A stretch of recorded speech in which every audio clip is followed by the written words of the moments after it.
Did you know?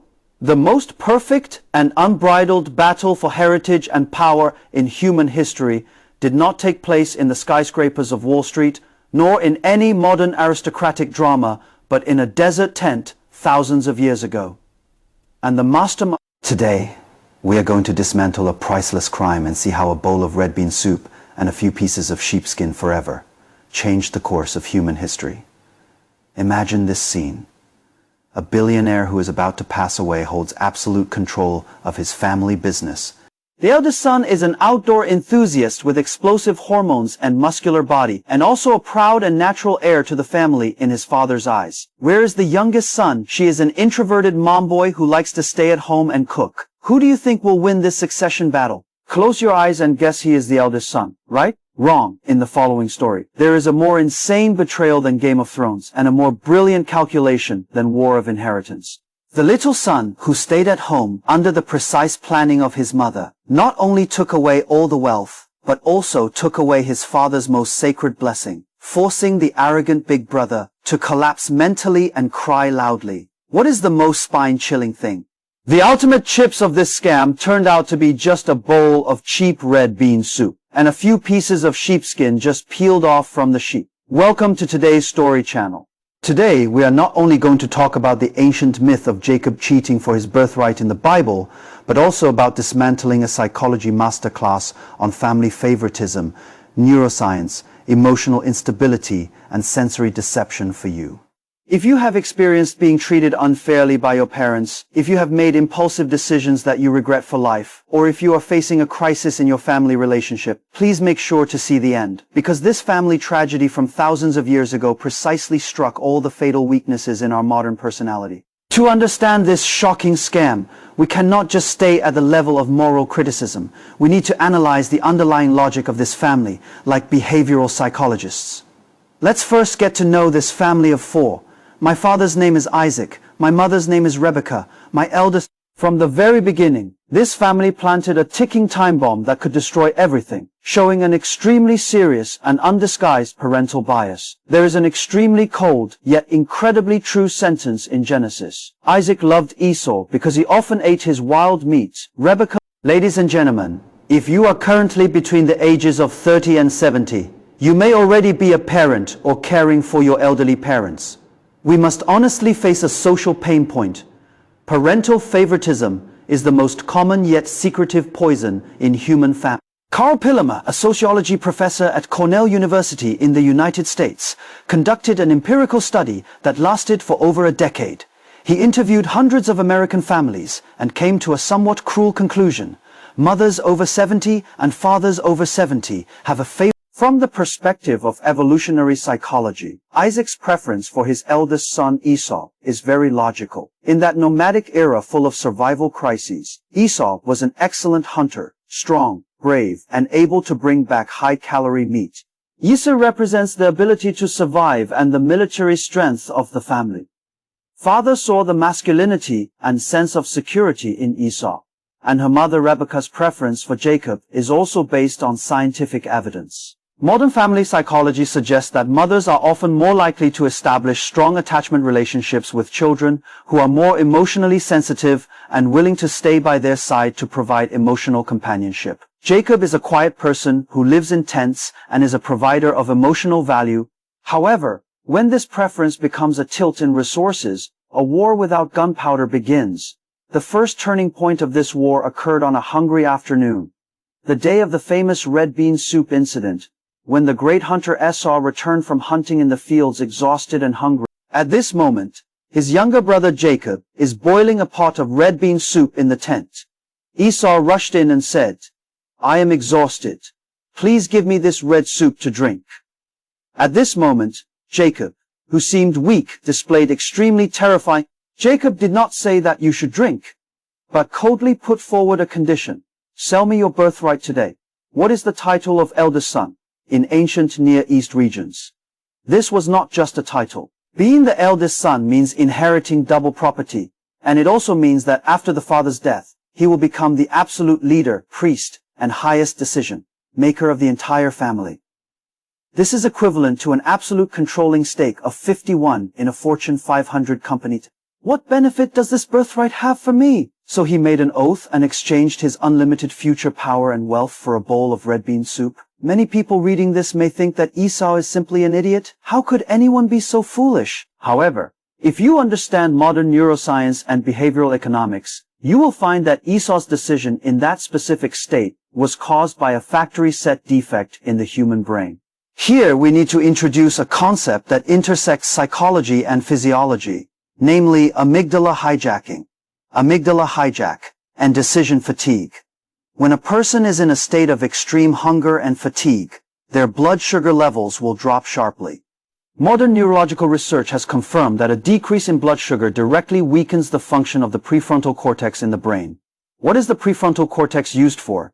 It is responsible for our rational thinking, long-term planning, delayed gratification, and logical judgment. When the frontal cortex is shut down due to insufficient energy, the control of the brain is handed over to the most primitive limbic system, especially the amygdala, which is only responsible for processing the most basic emotions, fears, and immediate survival needs. In English, there is a specialized compound word called hanger, which means hungry plus anger. When Esau was in extreme hunger and fatigue, his brain entered acute survival mode. At that moment, the value of decades of future earnings, primogeniture plummeted to zero in the calculation of neural synapses, and the value of the red bean soup in front of me, which can instantly provide carbohydrates. Let's not mock Esau. This short-sighted effect is ubiquitous in modern society. Let's take a look at real cases. In 1976, Ronald Wayne, the third co-founder of Apple Inc., just 12 days after the establishment of the company, he was afraid. He sold 10 of his Apple shares to Steve Jobs and Wozniak for $800. If he could hold back the fear in front of him and have the ability to delay gratification, his net worth today would exceed $300 billion. Another famous case is in 2010, when a programmer named Laszlo, at that time he only wanted to satisfy his desire to eat pizza, and that 10,000 bitcoins are worth billions. Today we all have an Esau in our hearts. When we borrow high-interest loans, cheat and destroy our families, or quit a good job in anger to satisfy our immediate pleasure due to momentary impulses, anger, and anxiety, aren't we also using our precious eldest son's name to exchange for a cheap bowl of red bean soup? Jacob is extremely intelligent. He has identified the weaknesses of human nature and completed the first step of capital accumulation. But that is not enough.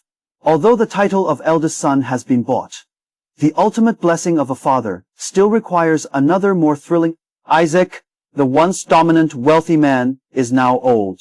The Bible says, Isaac is old and his eyes are dim, unable to see. Isaac knew that his time was running out, so he called his eldest son Esau to his bed and asked him to go hunting and make a... At this moment, the ultimate operator of this family drama, Mother Rebekah, appeared. She secretly heard all of this outside the tent. Rebekah keenly realized that if Esau received this blessing with divine efficacy, Jacob's purchased birthright would become worthless. So, the most classic sensory hacking operation in human history began. Rebekah said to Jacob, "Go quickly and pick 2 fat lambs from the flock, and I will make them into your father's favorite delicacy. You put on your brother's clothes and pretend to be your brother." Jacob not only did not refuse morally at that time, but his first reaction was afraid of the risk of being exposed. Jacob said, "My brother Esau has fur all over his body, while I am smooth. If my father touches me, he will consider me a deceiver, and the curse..." Rebekah's answer was domineering and revealing an extremely terrifying psychological quality. "My son, the curse you summoned belongs to me. Just listen to me." Next, Rebekah demonstrated textbook-level sensory manipulation techniques. She knew Isaac was blind and had lost his vision. So how could she deceive an old man? The answer is to attack his remaining 3 senses: taste, smell, and touch. Firstly, taste. Rebekah used advanced cooking techniques and spices to create a wild flavor in lamb, which is a deception of taste. Next is touch. In order to solve Jacob's problem of smooth skin, Rebekah actually wrapped a sheepskin bag with fur around Jacob's hands and neck. Finally, and most deadly, the sense of smell. Rebekah took out the best clothes that his eldest son Esau had left in the tent and put them on Jacob. Let's reintroduce the perspective of modern science. Why is Rebekah's plan so seamless? This involves geriatrics and neuroscience. As they grow older, not only will the elderly experience visual decline, such as presbyopia and cataracts, but their tactile sensitivity will also significantly decrease. When you touch the hand of a dying old man with a processed sheepskin, it is difficult for him to distinguish whether it is sheepskin or thick human body hair, due to the degeneration of peripheral nerves. But the most amazing thing is the clothes with the scent of Esau. Among all human senses, smell is the only one that is directly connected to the limbic system without passing through the thalamus of the brain. The olfactory bulb in the limbic system is adjacent to the hippocampus, which processes memory, and the amygdala, which processes emotions. This explains why the famous Proust effect instantly pulls you back to a scene from decades ago, when you smell a familiar scent. When Jacob walked into the dimly lit tent carrying his meat, Isaac was initially skeptical. Hearing has never been deceived, Isaac asked. How did you? Jacob told a great lie. Because the Lord your God has given me a good opportunity, even bringing out the gods. Isaac was still worried and said, Come closer, I'll touch you, and see if you are really Esau. Isaac touched the sheepskin on Jacob's hand and said a famous saying in confusion. The voice is Jacob's voice, but the hands are Esau's hands. In psychology, Isaac is currently experiencing severe cognitive dissonance. His hearing told him it was Jacob, but his touch sheepskin and taste fake wild game told him it was Esau. When the brain processes conflicting information, it often seeks the strongest signal to break the balance. The ultimate signal is smell. When Jacob stepped forward to kiss his father, Isaac smelled the scent of Esau's clothes on Jacob, which were filled with the scent of fields, soil, sunshine, and sweat. At that moment, Isaac's emotional memory of his eldest son's brave hunting was completely awakened in his brain, and his sense of smell directly overwhelmed the doubts brought by his hearing. Isaac exclaimed, The fragrance of my son is like the fragrance of the field. Doubts dissipated, and Isaac poured his ultimate blessings, including prosperity, rule, and divine protection, onto the head of this deceitful young son without reservation. Sensory deception is complete. When Jacob had just left the tent, the real hunter Esau came in excitedly with the prepared wild game. He said to his father, Please get up and eat your son's wild game so that you can bless me. The Bible uses an extremely strong word to describe Isaac's reaction at this moment. He trembled violently all over his body. He realized that he had been deceived, and once the blessing was spoken, it was like spilled water in the belief system of that era, with dual legal and spiritual effects that could never be retrieved. After hearing the news, a tough guy with muscles all over his body, bleeding but not shedding tears, collapsed and cried like a child in the tent. He begged his father, Father, please bless me too. Didn't you leave any blessings for me to wish? Isaac said helplessly, I have made him. This is an extremely tragic scene, and it is also the most classic case in family trauma studies. Esau's pain was not only due to the loss of wealth, but also because he felt betrayed by his most trusted family members, his mother and brother. And in this process we saw a very common phenomenon. In Esau's view, a father's love, blessings, and recognition are like a piece of cake, and once the younger brother eats it, he loses it himself. Why is it so common in modern society that when parents die, brothers and sisters have to go to court for inheritance, or even fight with each other? Is it really because of the shortage of hundreds of thousands of UN? No, many psychological counselors have found that behind property disputes lies the ultimate questioning of who their parents love more for decades. Inheritance has become the last ruler to measure parents' love. In the court of inheritance dispute, those adults have actually degenerated into 5-year-old children crying and shouting, Why did you give him so much but not leave it for me? The cost of this scam is extremely painful. Although Jacob received blessings, he left his hometown and fled to his uncle's house, where he met his even more cunning uncle Laban. He was deceived by his uncle for 20 years and worked extremely hard. The mother who planned everything, Rebekah, thought that her son could come back as long as he avoided. However, this separation became eternal, and she never even looked at her favorite son again until she died. And Esau, filled with hatred, walked in another direction, and the two brothers were like fire and water for more than 20 years. This is the present report of greed and deception. Even if you obtain secular blessings through shortcuts and means, without matching character and moral bottom lines, those so-called wealth and power will eventually become shackles that torment you. Dear friends, today we have spent dozens of minutes traveling back to the desert tent thousands of years ago, like watching a suspense drama, unraveling the four character relationships of Jacob, Esau, Rebekah, and Isaac. So when we close this film and return to our own lives, firstly, it is a mirror that illuminates our fragility when faced with impulses. Please remember the tragedy of Esau.